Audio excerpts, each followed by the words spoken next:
Good morning, 5th grade. We're going to continue reading in our novel, Homer P. Fig. But before we get started, we have a fill-in-the-blank summary. It says, Homer participates in his first show as Pig Boy, and he really enjoys it. Professor Fleabottom isn't actually selling medicine. Instead, he's selling whiskey. Press pause to write down your answers and play when you're ready for the focus question. How do the historical events impact the tone of Homer's narration in this chapter? And so our vocabulary word is tone, and that's the author's attitude towards his subjects. Okay, tone is different from mood. Mood is how the reader is supposed to feel while reading. Tone is how the narrator speaks or feels about their subject. So the reader has a mood, but the narrator has a tone.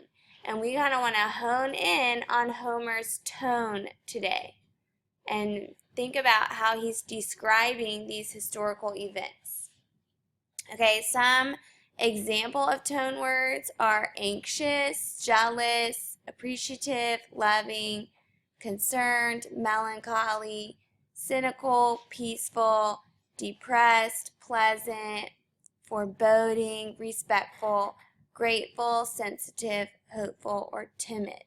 And when we're in parallel teaching, we're going to kind of sort these into positive and negative words. Go ahead and turn the page and open up your book to page 133 to get ready to read chapter 25. And because this is a fiction text, we're going to use our CSPS strategy. All right, I'm at when I was 9. When I was 9 years old, Harold snuck me to the state fair in Skowhegan. I say snuck because old Squint forbade us going on account of the evil influences common at fairs. Meaning, I guess, that folks have fun, and that can't be good, not so far as Squint was concerned. In his opinion, humans were best when miserable, and so he had worked at being miserable his whole life, and in his generous way tried to make as many people miserable as possible. The Skowhegan Fairgrounds being some distance away, Harold persuaded one of the Pine Swamp farmers to carry us there in the back of his vegetable cart. Wouldn't you know, the cart threw a wheel, and we ended up walking most of the 20 miles. I kept wanting to turn back on account of my feet hurting, but Homer wouldn't let me give up. When we got there, it was worth it. I never seen so many people in one place. Turn the page. We're at the top of page 134. Most every tent and booth had food to sell. Fried dough with sugar frosting, hot doughnuts with cinnamon sprinkles, and roasted beef and chicken wings, and pickled eels and herring, and sugar this and honey that, and even though we didn't have money, we ate our fill of what others left behind. Ate so much I got sick, but I didn't care. I kept right on eating. There was harness racing around a big dirt track with folks screaming and waving tickets, and exhibitions of fine carriages and farm equipment, and draft horses hauling tons of stone from the quarry, and prize livestock, and late at night a special tent where women danced in their underclothes and showed their bare ankles. That's where I first smelled whiskey breathing from a crowd outside the dancing girls' tent.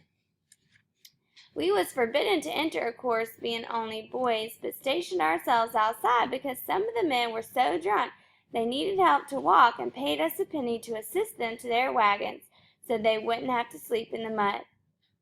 That's where I learned that whiskey makes men stupid, there at Skowhegan Fair. Okay, and we'll stop right there. Homer tells us a memory about when he first learned about whiskey, because he has discovered that Professor Fleabottom is actually selling whiskey to the soldiers. Okay, so now Homer's memory is over and he's bringing us back to where we are in the story. Makes men stupid in New Jersey too, draining their bottles of medicine like it was water and they was dying of thirst. Some stand swaying, others fall to their knees, some laugh at nothing, others weep for their mothers, sick for home. So we'll stop right there because we have information about our character and our setting. And in box 1A, we would write, Homer remembers the first time he smelled whiskey at the county fair. And he remembers that it makes people do stupid things.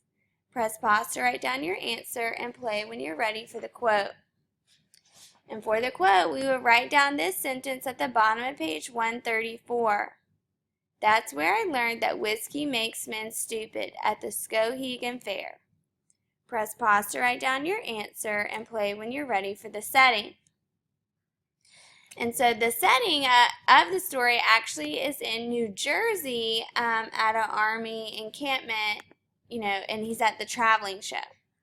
So in box 2A, we will write, Homer is in New Jersey with Professor Fleabottom in the traveling medicine show.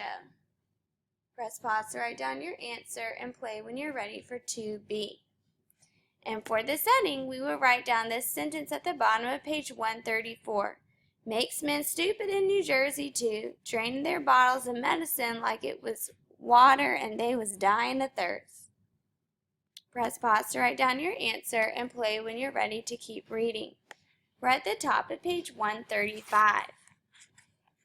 It don't seem right to me getting soldiers drunk, but Professor Fleabottom says I must get used to it if I have any hope of finding Harold. These boys, every last one of them, they're all replacements. Do you know what a replacement is? He asked me. When I shake my head, he says, it means that in a few weeks they'll take the place of those who've died in battle or from disease, and many of them will perish too. The elixir gives them courage, if only for a little while. Some are puking, sir. He shrugs. They'll puke on the battlefield too. War is an awful thing, Homer. Whiskey is just whiskey. We serve a purpose whether you know it or not. Yes, sir. Tonight, they saw the amazing pig boy and got a little drunk. Before the summer's over, they'll have seen the elephant, and many will have seen the grave. Yes, sir. Seeing the elephant is soldier talk for fighting in a battle. I'm praying Harold never sees the elephant. Okay, and we'll stop right there because Homer does have a problem. He's concerned that Professor Fleabottom is getting the soldiers drunk, and he doesn't think that that's right. And in box 3A, we would say, Homer doesn't think it's right to get the soldiers drunk. Press pause to write down your answer and play when you're ready for the quote. And you can write down this quote at the top of page 135. It don't seem right to me getting soldiers drunk, but Professor Fleabottom says I must get used to it if I have any hope of finding Harold. Press pause to write down your answer and play when you're ready for the solution. And Professor Fleabottom responds to Homer's concerns by telling him that this medicine will give them courage and it helps them take their mind off of, war. So in a sense, he feels like he's doing a good deed instead of a bad deed like Homer thinks. And so in box 4A, you would write, Professor Fleabottom tries to convince Homer that his elixir helps give the soldiers courage to face the battlefield. Press pause to write down your answer and play when you're ready for the quote. And you can write down this quote in the middle of page 135. The elixir gives them courage, if only for a while. Press pause to write down your answer and play when you're ready for the paragraph. It says, why does Professor Fleabottom's elixir make Homer feel uncomfortable? So you'll need to revisit the problem and the solution to get a really good paragraph.